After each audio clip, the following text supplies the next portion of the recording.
Tahukah Anda, jerami adalah bagian vegetatif dari tanaman padi, yaitu batang, daun, dan tangkai malai. Pada waktu tanaman dipanen, jerami adalah bagian tanaman yang tidak dipungut. Jerami saat ini secara mayoritas 62% dibakar oleh masyarakat dan sisanya 38% dimanfaatkan sebagai pakan ternak atau keperluan industri. Masyarakat cenderung membakar jerami untuk mempercepat proses pembukaan lahan baru yang kemudian dilakukan proses penanaman padi kembali, menurut Sujeno et al. Hal ini jugalah yang dilakukan oleh masyarakat Dusun Labu Lawang, Desa Senga Selatan, Kecamatan Belopa, Kabupaten Luwu, Provinsi Sulawesi Selatan, di mana setiap pasca panen masyarakat akan membakar jerami untuk menghilangkan jerami dari sawah, guna untuk proses penanaman padi kembali.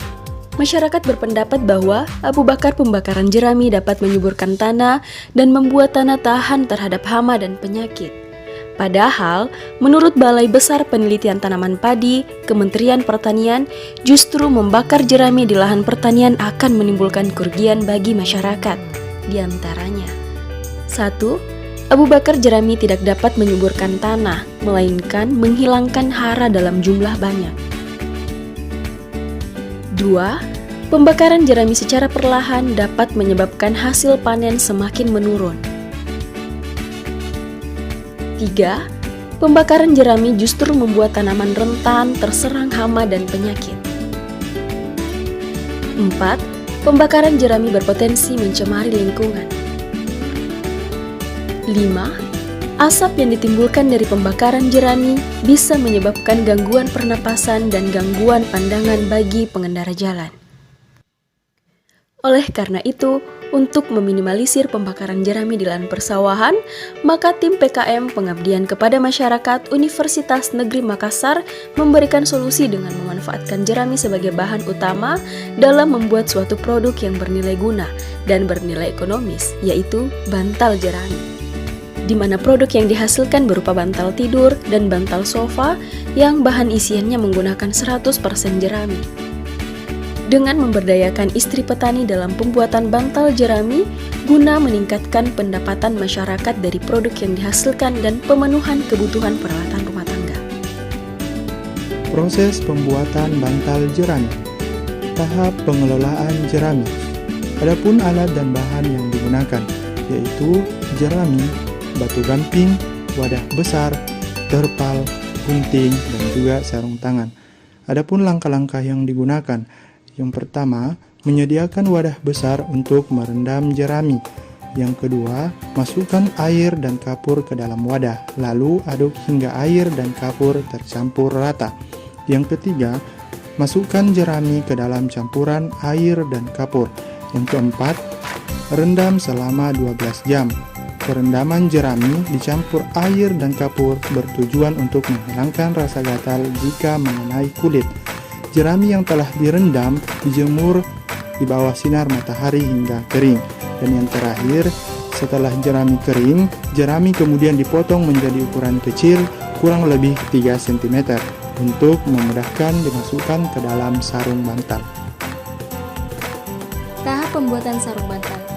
Alat dan bahan yang digunakan yaitu mesin jahit, gunting, meteran, pensil kain, jarum tangan, jarum pentul, kain motif, kain katun polos, gabus, benang, dan resleting. Langkah-langkah pembuatan. Yang pertama, gunting gabus berukuran 40 x 40 cm untuk bantal sofa dan 45 x 60 cm untuk bantal tidur sebanyak 2 lembar. Langkah kedua, gunting kain bermotif untuk bagian sisi depan bantal dan kain polos untuk bagian sisi belakang bantal. Untuk bantal sofa berukuran 42 x 42 cm dan untuk bantal tidur berukuran 47 x 62 cm. Satukan kedua lembar gabus, jahit semua sisinya dan sisakan kurang lebih 5 cm celah untuk tempat masuk jerami. Selanjutnya, untuk lapisan bagian luar, satukan 2 lembar kain motif untuk bagian depan dan kain polos untuk bagian belakang. Dan yang terakhir, jahit resleting di sisi atas kain, kemudian jahit semua sisinya menggunakan mesin jahit. Langkah terakhir, masukkan potongan jerami ke dalam gabus, kemudian jahit lubang menggunakan jarum tangan. Dan yang terakhir, pasang sarung bantal bagian luar. Keberlanjutan program. Dengan bahan baku utama yang gratis dan ekonomis, maka produk yang dihasilkan berupa bantal jerami nantinya bisa dikembangkan bukan hanya dijadikan sebagai peralatan rumah tangga, namun juga bisa dijadikan sebagai produk wirausaha untuk meningkatkan taraf hidup masyarakat, dengan tentunya memanfaatkan aplikasi online sebagai media pemasaran dan penjualan.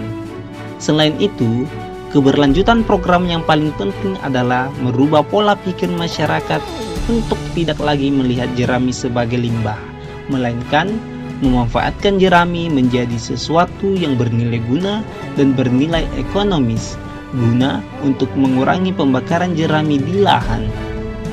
Sekian program kreativitas mahasiswa pengabdian kepada masyarakat kami. Terima kasih telah menyaksikan. Jangan lupa like, share, dan subscribe.